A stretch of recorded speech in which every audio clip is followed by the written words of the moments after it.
Hello friends, ओम श्री गणेशाय नमः। जय श्री कृष्ण। आप सभी का स्वागत है आपके अपने यूट्यूब चैनल पर। फ्रेंड्स, आज हम आपको इस वीडियो में बताने जा रहे हैं श्रावण मास की शुक्ल पक्ष की श्रावण पुत्रदा एकादशी व्रत की पौराणिक व्रत कथा, पूजा विधि, शुभ मुहूर्त, महत्व और श्रावण पुत्रदा एकादशी व्रत के दिन किए जाने वाले उपायों के बारे में। फ्रेंड्स, वीडियो शुरू करने से पहले आपसे रिक्वेस्ट है, अगर आप हमारे चैनल पर नए हैं और आपने अभी तक चैनल को सब्सक्राइब नहीं किया है तो प्लीज़ सब्सक्राइब कीजिएगा चैनल को, साथ ही प्रेस कीजिएगा बेल आइकन को, जिससे नए वीडियो से रिलेटेड नोटिफिकेशन आपको तुरंत प्राप्त हो सके। और वीडियो पसंद आने पर वीडियो को लाइक और शेयर जरूर कीजिएगा ताकि सभी भक्तों को इस वीडियो का लाभ प्राप्त हो सके। और कमेंट बॉक्स में जय श्री कृष्णा जरूर लिखिएगा। हिंदू धर्म में एकादशी तिथि का विशेष महत्व होता है। एकादशी तिथि भगवान विष्णु जी को समर्पित तिथि मानी गई है। श्रावण मास की शुक्ल पक्ष की एकादशी तिथि को श्रावण पुत्रदा एकादशी कहते हैं। हिंदू धार्मिक मान्यताओं के अनुसार ऐसा कहा जाता है कि श्रावण पुत्रदा एकादशी का व्रत धारण करने वाले व्यक्ति को वाजपेयी यज्ञ की समान पुण्य फल की प्राप्ति होती है। इसके अलावा इस दिन व्रत के पुण्य प्रभाव से भक्तों को संतान प्राप्ति का वरदान मिलता है। मान्यता है कि इस दिन व्रत करने और पूजा पाठ करने से निसंतान दंपतियों को संतान सुख अवश्य प्राप्त होता है। इसके अलावा मनुष्य के समस्त पापों का नाश होता है और मरणोपरांत मोक्ष की प्राप्ति होती है। धार्मिक मान्यताओं के अनुसार निसंतान दंपति को श्रावण पुत्रदा एकादशी का व्रत अवश्य करना चाहिए। भगवान विष्णु जी का विधि पूर्वक पूजन करना चाहिए। भगवान विष्णु जी की कृपा और व्रत की पुण्य से उस दंपति को सुयोग्य पुत्र की प्राप्ति होती है। इस दिन पूजा के समय श्रावण पुत्रदा एकादशी व्रत का पाठ अवश्य करना चाहिए अथवा सुनना चाहिए। इससे व्रत का पूर्ण फल प्राप्त होता है। फ्रेंड्स, अब आइए जानते हैं साल 2024 की श्रावण पुत्रदा एकादशी की शुभ मुहूर्त के बारे में। हिंदू पंचांग के अनुसार साल 2024 में श्रावण पुत्रदा एकादशी 16 अगस्त 2024 शुक्रवार के दिन है। श्रावण शुक्ल एकादशी तिथि प्रारंभ होगी 15 अगस्त 2024 को सुबह 10:26 पर और श्रावण शुक्ल एकादशी तिथि का समापन होगा 16 अगस्त 2024 को सुबह 9:39 पर। उदय तिथि के आधार पर 16 अगस्त 2024 को ही श्रावण पुत्रदा एकादशी का व्रत रखा जाएगा। व्रत पारण का समय रहेगा 17 अगस्त 2024 को सुबह 5:59 से सुबह 8:05 तक और हरिवासर समाप्ति का समय रहेगा सुबह 8:05 पर। साल 2024 में श्रावण पुत्रदा एकादशी व्रत पर प्रीति योग का निर्माण हो रहा है। इस योग का निर्माण दोपहर 1:12 से हो रहा है। इस समय में भगवान विष्णु जी की पूजा करने से साधक को भगवान विष्णु जी का आशीर्वाद प्राप्त होता है। साथ ही इस दिन वरलक्ष्मी व्रत रखा जाएगा। व्रत को रखने से दरिद्रता दूर होती है और सभी मनोकामनाएं शीघ्र ही पूर्ण होती हैं। फ्रेंड्स, अब आइए जानते हैं श्रावण पुत्रदा एकादशी की पूजन विधि के बारे में। श्रावण पुत्रदा एकादशी के दिन सुबह स्नान आदि कर पूजा स्थल पर बैठे पूजा वेदी पर भगवान विष्णु जी की मूर्ति स्थापित कर उनका गंगा जल से अभिषेक करें। अब धूप दीप अगरबत्ती जलाकर आरती करें। भगवान विष्णु जी को प्रणाम करें। पूजा में तुलसी, ऋतुफल और तिल का प्रयोग करें। भगवान विष्णु जी को उनकी प्रिय चीजें चढ़ाएं तथा मिष्ठान का भोग लगाएं। भगवान विष्णु जी के मंत्रों का जाप करें। इस दिन विष्णु सहस्त्र नाम का पाठ करने से भगवान विष्णु जी की विशेष कृपा प्राप्त होती है।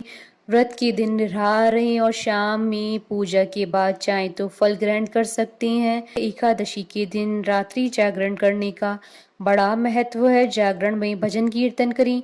द्वादशी तिथि को ब्राह्मण भोजन करवाने के बाद ही उन्हें दान दक्षिणा दें। अंत में स्वयं भोजन करें।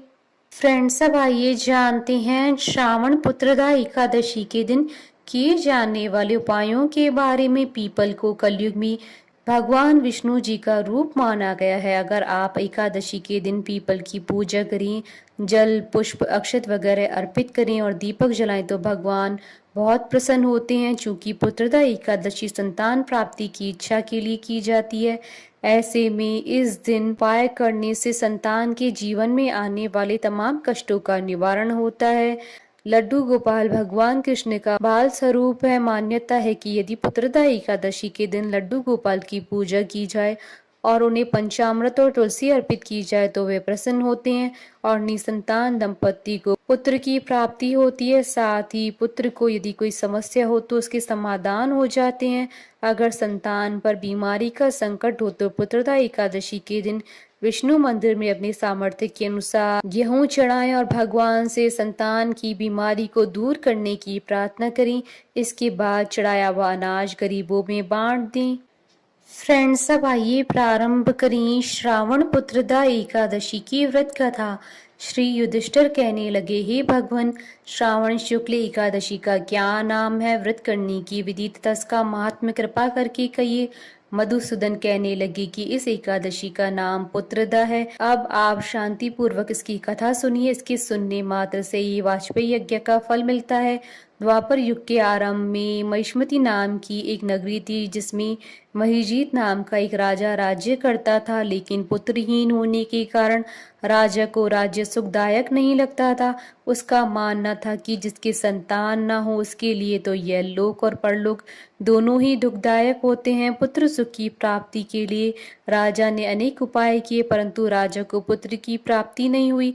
वृद्धावस्था आती देखकर राजा ने प्रजा के प्रतिनिधियों को बुलाया और कहा, हे प्रजाजनों, मेरे खजाने में अन्याय से उपार्जन किया हुआ धन नहीं है।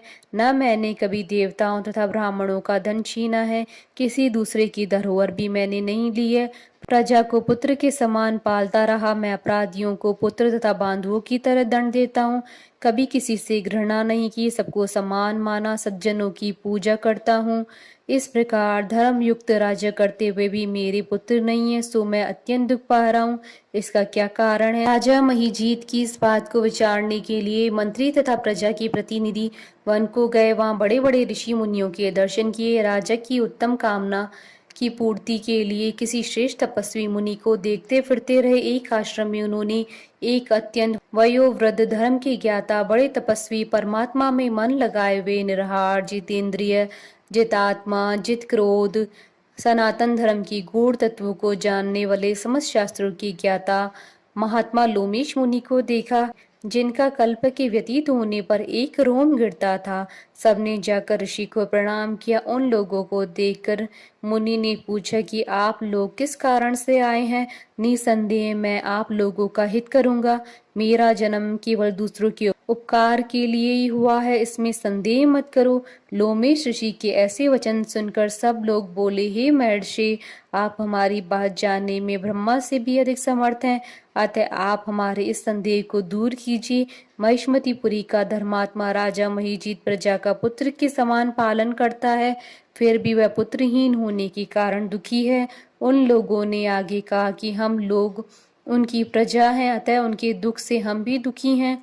आपके दर्शन से हमें पूर्ण विश्वास है कि हमारा यह संकट अवश्य दूर हो जाएगा, क्योंकि महान पुरुषों के दर्शन मात्र से ही अनेक कष्ट दूर हो जाते हैं।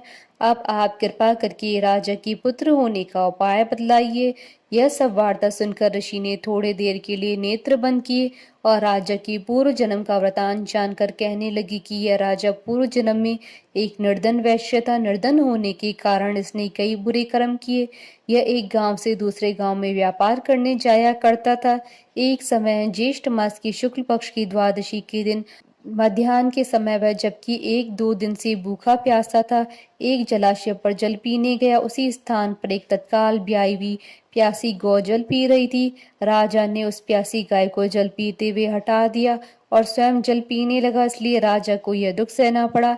एकादशी के दिन भूखा रहने से वह राजा हुआ और प्यासी को जल पीते हुए हटाने के कारण पुत्र वियोग का दुख सहना पड़ा। ऐसा सुनकर सब लोग कहने लगे कि हे ऋषि, शास्त्रों में पापों का प्रायश्चित भी लिखा है, अतः जिस प्रकार राजा का ये पाप नष्ट हो जाए आप ऐसा कोई उपाय बतलाइए। लोमेश मुनि ने कहा कि श्रावण शुक्ल पक्ष की एकादशी को जिसे पुत्रदा एकादशी भी कहते हैं, तुम सब लोग व्रत करो और रात्रि को जागरण करो, तो इससे राजा का ये पूर्व जन्म का पाप अवश्य नष्ट हो जाएगा, साथ ही राजा को पुत्र की अवश्य प्राप्ति होगी। लोमेश ऋषि के ऐसे वचन सुनकर मंत्रियों सहित सारी प्रजा नगर को वापस लौट आई और जब श्रावण शुक्ल एकादशी आई तो ऋषि की आज्ञा अनुसार सबने पुत्रदा एकादशी का व्रत और जागरण किया। इसके पश्चात द्वादशी के दिन इसकी पुण्य का फल राजा को दे दिया। उस पुण्य के प्रभाव से रानी ने गर्भ धारण किया और प्रसव काल समाप्त होने पर उनके एक बड़ा तेजस्वी पुत्र उत्पन्न हुआ। इसलिए हे राजन, इस श्रावण शुक्ल एकादशी का नाम पुत्रदा पड़ा। अतः संतान सुख की इच्छा हासिल करने वाले इस व्रत को अवश्य करें। इसके महात्म को सुनने से मनुष्य सब पापों से मुक्त हो जाता है और इस लोक में संतान सुख भोग कर परलोक में स्वर्ग को प्राप्त करता है। बोले भगवान विष्णु की जय, सनातन धर्म की जय। हमारे साथ इस वीडियो में अंत तक बने रहने के लिए आपका धन्यवाद। ओम श्री गणेशाय नमः। जय श्री कृष्णा।